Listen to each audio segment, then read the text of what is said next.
모든 사람은 태어나면 누구나 다 헤어지게 돼 있습니다. 그게 지금 이 순간에 자기한테 다가온 거예요. 유족분들이 일상생활을 복귀할 수 있도록 케어하는 게 저희들 제일 중요한 역할입니다. 제발 좀 고독사하지 마세요, 제발 좀 자살하지 마세요를 한 게 저는 제 임무에 충실할 뿐이에요.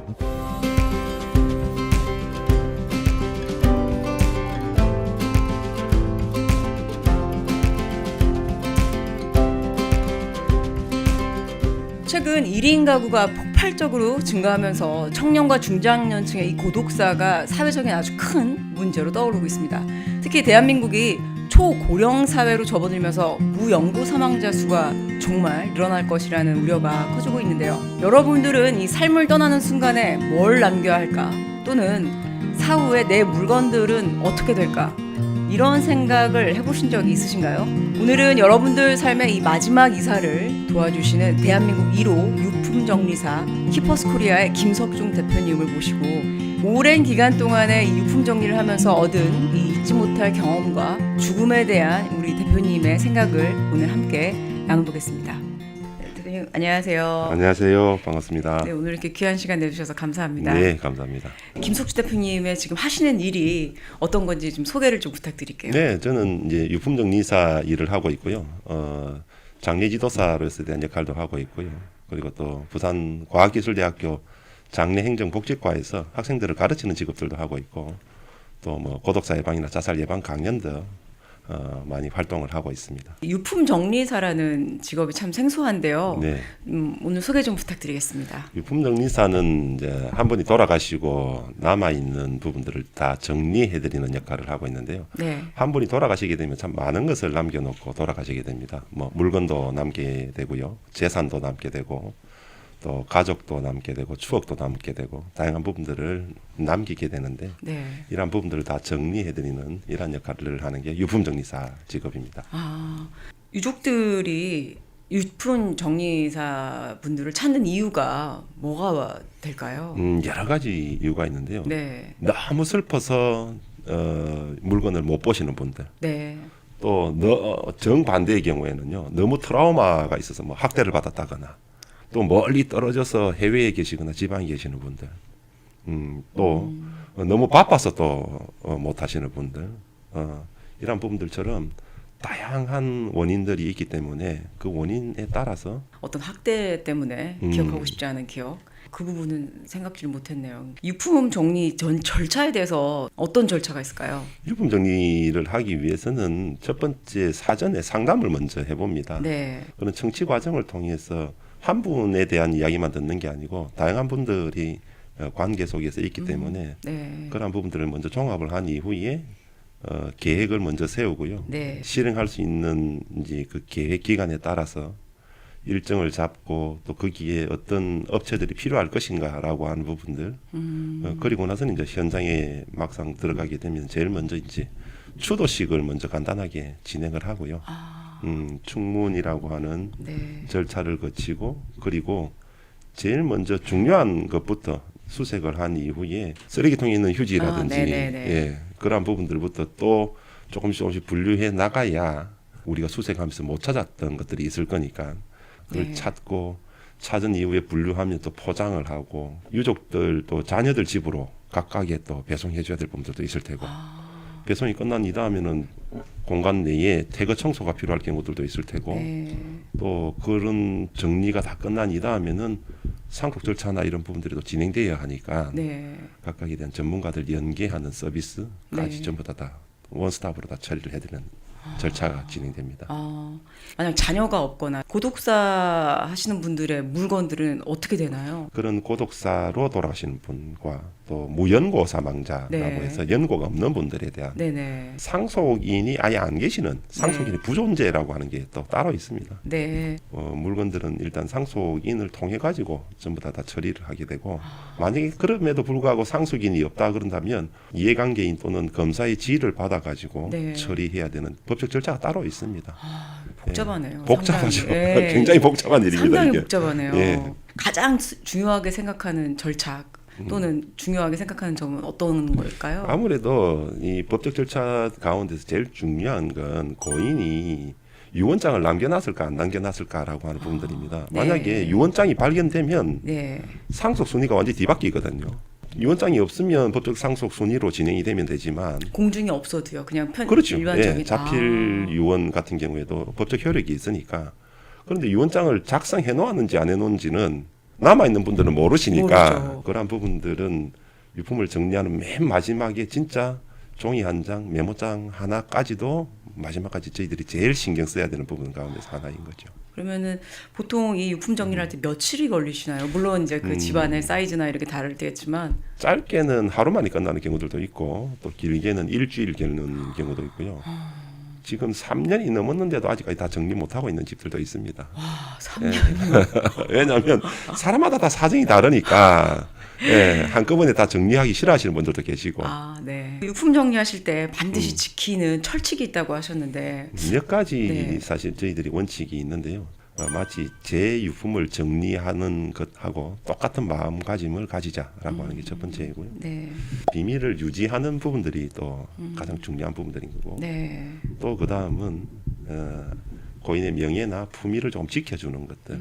그래서 조금 민망한 부분들은 먼저 가서 이제 없애주고 그런 부분들은 이제 함구하는 게 저희들이 제일 철칙으로 삼아야 되는 원칙 가운데서 하나입니다. 유품을 정리하실 때 가장 먼저 확인하는 것이 냉장고라고 하셨어요. 근데 왜 그럴까요? 냉장고를 딱 보면 네. 그분의 성격이 금방 딱 나옵니다. 예, 이분이 정리를 잘 하시는 분이구나.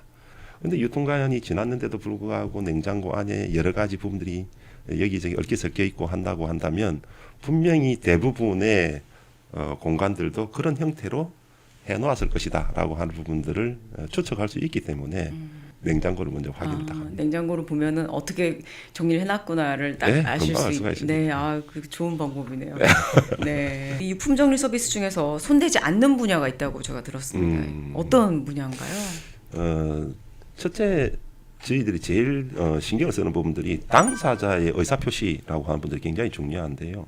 특히 요양병원이나 요양원에 가신 분들의 이제 생전 정리를 본인이 신청하지 않고 자녀들이 신청하는 경우들이 있어요. 네. 그러면서 본인들은 뭐라고 이야기를 하느냐?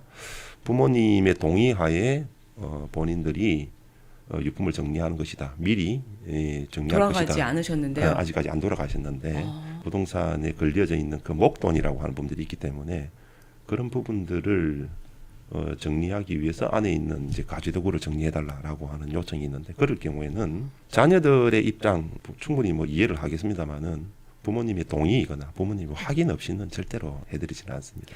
그러면은 치매가 걸린 노인의 경우 동의를 할 수가 없잖아요. 그런 경우에는 이제 성년 후견인 제도가 따로 있습니다. 네. 그래서 성년 후견인으로 등록이 되어 있은 분 같은 경우에는 그 확인을 거쳐서 할 수 있는 방법이 있기 때문에 예, 그건 이제 당사자가 없어도 충분히 가능한 부분들이 있습니다. 네.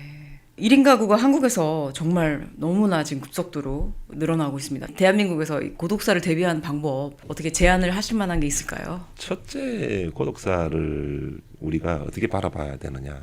처음 발견한 사람이 누구냐라고 하는 부분을 봐야 됩니다. 최초 발견자의 제일 1등은 가족이 1등이에요. 네. 두 번째로 많은 건 임대인들입니다. 세 번째가 이웃 주민들이에요. 네.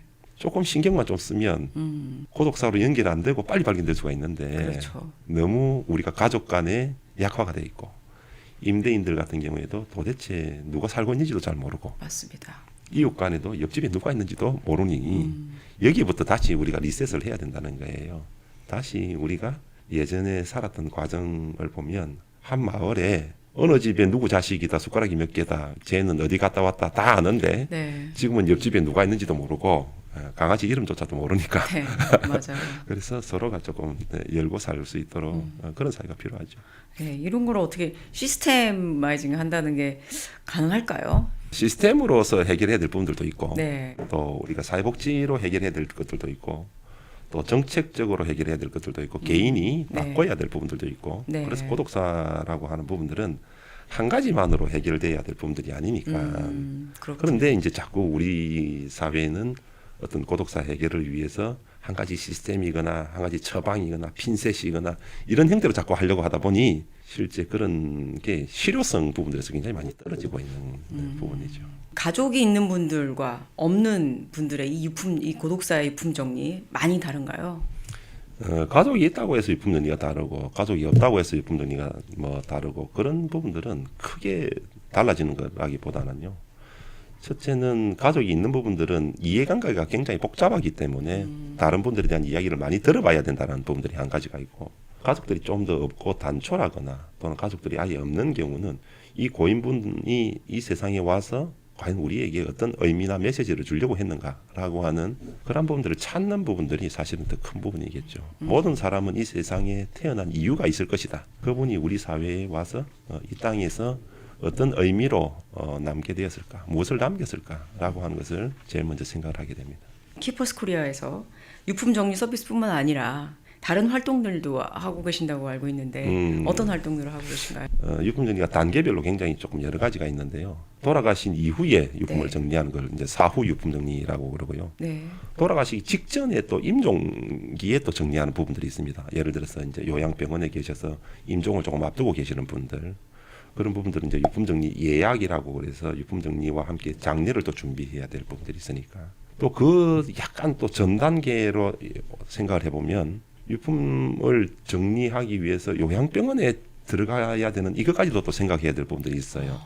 그러면 이제 그 전 단계에서는 정리해서 들어가기 위해서는 소유물을 어떻게 정리해야 되지라고 하는 부분들에 대해서 네. 생각을 해야 하니까 생전 소유물 정리를 해야 될 부분들도 있고 또 그 조금만 더 시기를 좀 당겨보면 부부 두 분 가운데서 두 분이 계시다가 한 분이 돌아가시게 되면 한 분만 남게 되었을 때에 과연 어떻게 할 것인가 이런 처지에 남아 계시는 분들도 계시기 때문에 이러한 분들이 그러면 부부 단계에서부터 이 임박기가 왔을 때에 어떻게 처리할 것인가 이 시기가 굉장히 짧습니다. 굉장히 짧은 시기에 동시다발적으로 한꺼번에 계속 일어나고 있기 때문에 그걸 분석을 해서 잘라서 해야 되는 그게 이제 일반인들은 그 단계를 잘 모르시니까 그렇죠. 우리가 다 많은 것을 한다라고 이렇게 생각을 하시는데 알고 보면 저희들은 한 가지만 하고 있는데 이렇게 이제 생각을 하시는 거죠.